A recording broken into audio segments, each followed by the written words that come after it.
has dedicated a good part of his professional life to improving how our trains run by giving us decent track and spectacular switches. And here he is, Mr. Domesticity himself.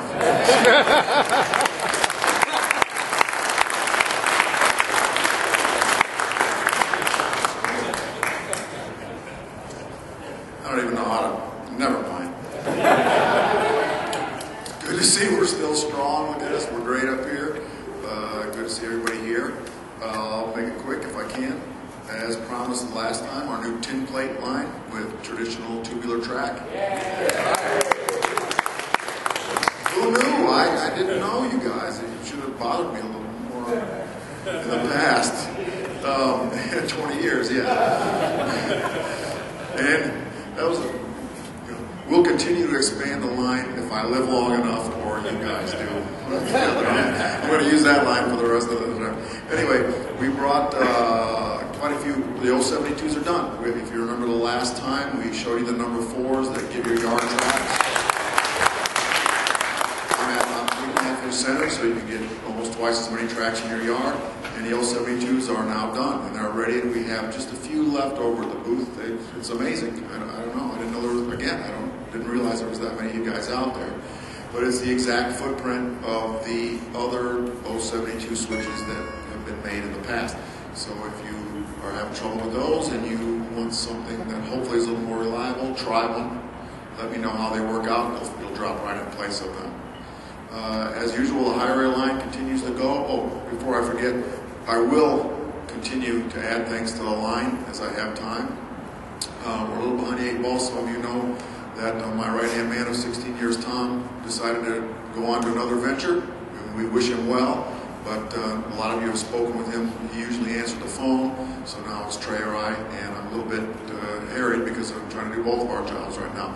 But it's going well, and as I can, I'll be adding to the line. I think the next thing that I've really got partially worked up right now is an 072Y. And of course it's sectional, so it'll fit right into a curve. And then we'll try to do some other things in the future, and that will kind of be determined on what folks tell me that they would like to see. I think I'm getting a lot of feedback for a 4-way with tubular, and today 054s and 042s are also being bandied about quite a bit today. The high rail line continues to go well. We haven't added anything new, but we feel like we pretty much got it covered right now. We've got 47 different turnouts and crossings in the high rail line. We just hit 200 index turntables that are out there now. So we haven't had a single issue. We haven't had a single mechanical issue with any of those 200 yet. So we're working well. Had a couple, 4 or 5 issues with electronics. We replace those, of course. We stand by everything we sell. And that's really the only issues we've had with those. So things that can continue to go well, and hope you guys continue to be well, and we'll talk to you the next time.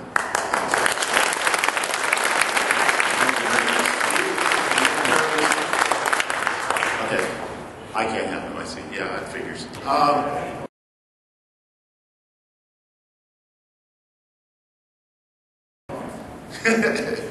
No sense of humor, this guy.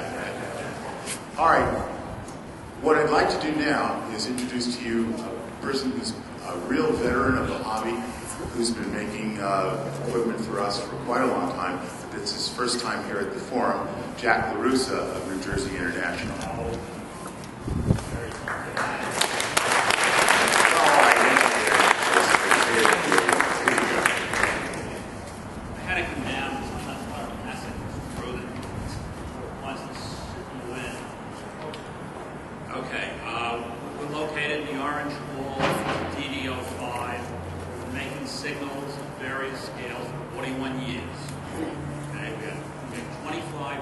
O-scale signals, 7 different S-scale signals, plus an assortment of accessories.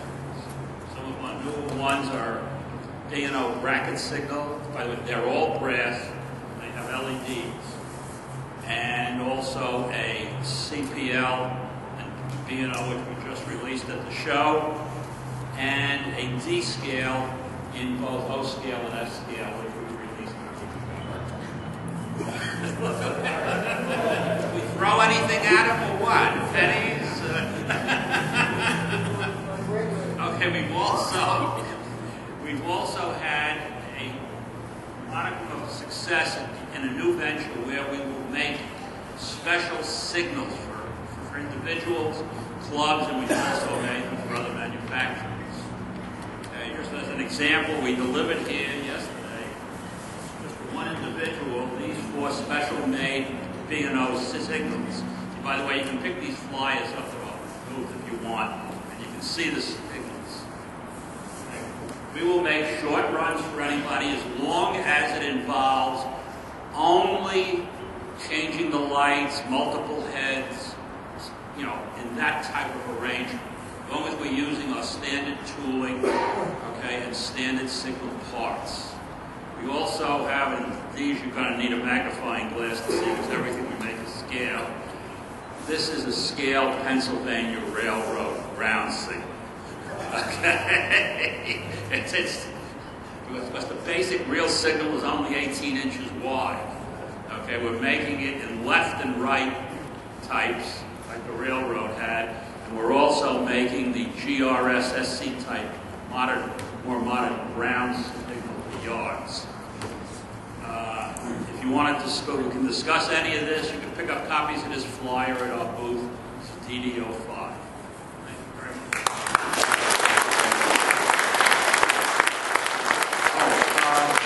Guys, we have to give the signals back. Sorry.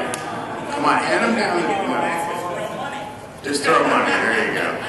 Hey, is he an Easterner or what? Yeah. Yeah, okay. It's safe.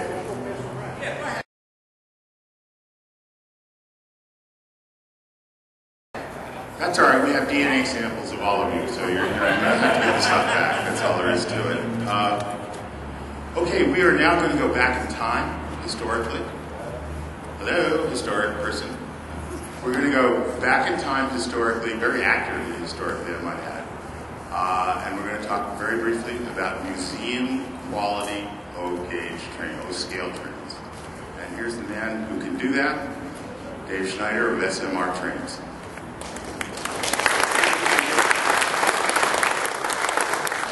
He's right though, it is both O-scale and O-gauge, because unless you're doing 5-foot gauge, then you're going to complain that it's not 4 foot 8.5.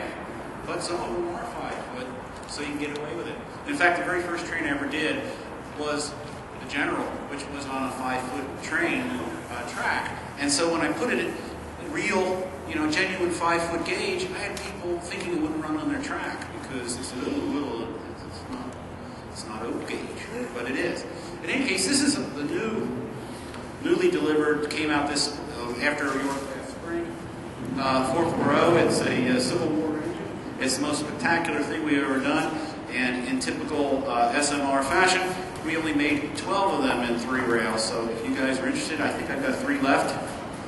Okay, and otherwise, snooze you lose. The next model that's coming out, though, is our very first venture into modern locomotion. This thing was actually made in 1881, and this is the newest thing we've ever done. This is the Penn engine. This is the D6, and its sister engine is also being made, which is the D6A, which has a couple of changes in it. This bad boy used to run between Philadelphia and New York, and its schedule was just as good as New Jersey Transit, if not better. It made the trip in 2 hours and 45 minutes between New York City and Philadelphia, and that's is better than New Jersey Transit. It's also going to be our first introduction of passenger cars, and we're going to have a coach and we're going to have a combine, and these are the D series Pennsylvania coaches, and they were made out of wood, of course, because that's why they're varnished. And they have a full interior and complete detailed undersides, and as usual, the numbers are going to be really, really small. So if you're interested in, for example, the combine, we're making 24. Okay. So the thing to remember is we don't make them in mass quantities out of die cast. We make them right out of museum grade brass and lost black castings, and the numbers are small, small, small. Come take a look at them, say hello to me. As usual, I'm usually very hospitable to anybody that comes by and sees us and says that I'm a member of the OGR forum because I'm constantly monitoring, and if you got anything to say, I want to hear it.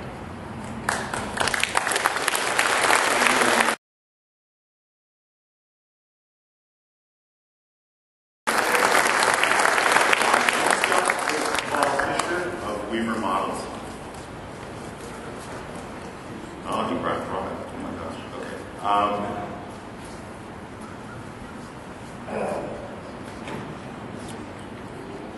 Bob, here you go. I only brought one piece today, so I really want you to go over to our booth on OGD. A little closer. But I do want to pass this around and have you take a look. This is the first shot of our new wagon top B&O boxcar. We were very, very delighted with the detail and the workmanship of this. It's a magnificent piece. We're about 3 months away from having the production come in. Be real careful with it. There aren't very many other ones around. But there's a number of other things I would like you to see. There's a brass sample that just arrived here on Monday of our new Lackawanna Pocono 484 engine that a number of you have been asking us for. And it really is a magnificent engine. Of course, when it's finished, painted, and detailed, this one doesn't even have a motor in it, but you can get an idea of what it looks like. Very, very nice.